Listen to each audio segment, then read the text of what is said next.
Hello.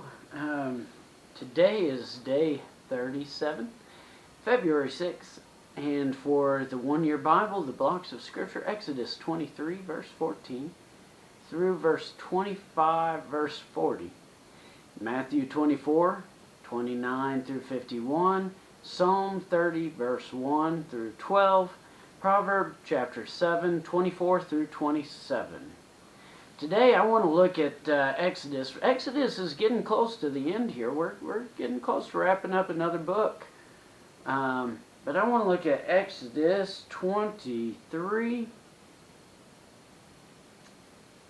Exodus 23, and I just want to look at verse 20 through 33. Exodus 23, 30. 33, 20 through 33. There we go. This is kind of an interesting section. It's one I hadn't noticed for years until I heard a sermon preached on it. But check this out.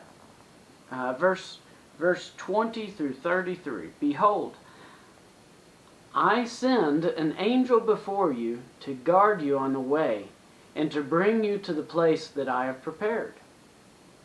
Pay careful attention to him and obey his voice. Do not rebel against him. It's as if God knew that the Israelites, they might rebel. For he will not pardon your transgressions, for my name is in him. If you carefully obey his voice and do all that I say, then I will be an enemy to your enemies and an adversary to your adversaries. When my angel goes before you and brings you to the Amorites and the Hittites and the Perizzites and the Canaanites and all the ites, and I blot them out, you shall not bow down to their gods, nor serve them, nor do as they do, but you shall utterly overthrow them and break their pillars in pieces. You shall serve the Lord your God, and he will bless your bread and your water, and I will take sickness away from among you. None shall miscarry or be barren in your land. I will fulfill the number of your days. I will send my terror before you. I will throw into confusion all the people against whom you come. I will make all your enemies turn their backs to you, and I will send hornets before you that shall drive out the Hivites, the Canaanites, the Hittites from before you. I will not drive them from before you in 1 year, lest the land become desolate and the wild beasts multiply against you. Little by little I will drive them out from before you, until you have increased and possessed the land.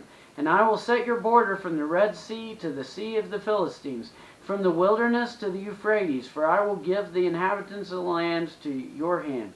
And you shall drive them out from before you. You shall make no covenant with them or their gods, and they shall not dwell in your land, lest they make you sin against me.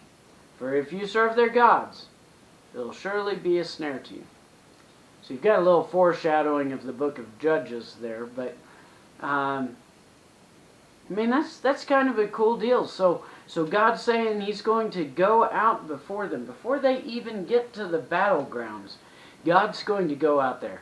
He's going to send this angel that's carrying the name of God within him, and he's going to send that angel out, and this is going to end up being a deal where, as long as Israel stays true to God, God is going to be the enemy of their enemies, the adversary to their adversaries. Not only that, there's a cool little glip in there where he's just going to send a bunch of killer bees out there.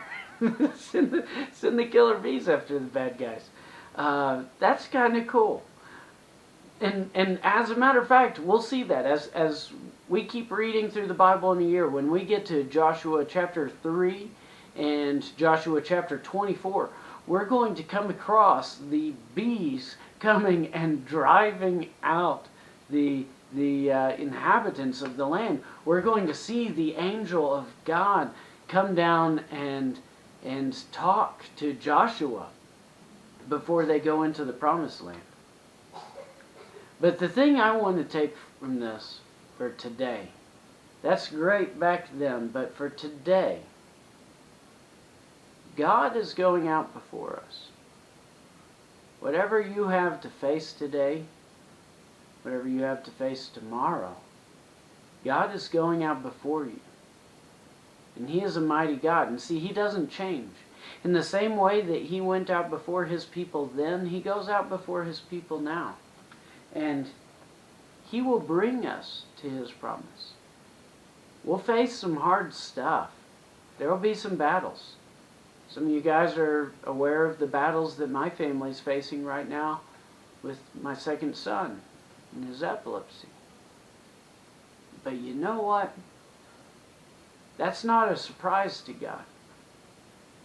God was not surprised at that diagnosis.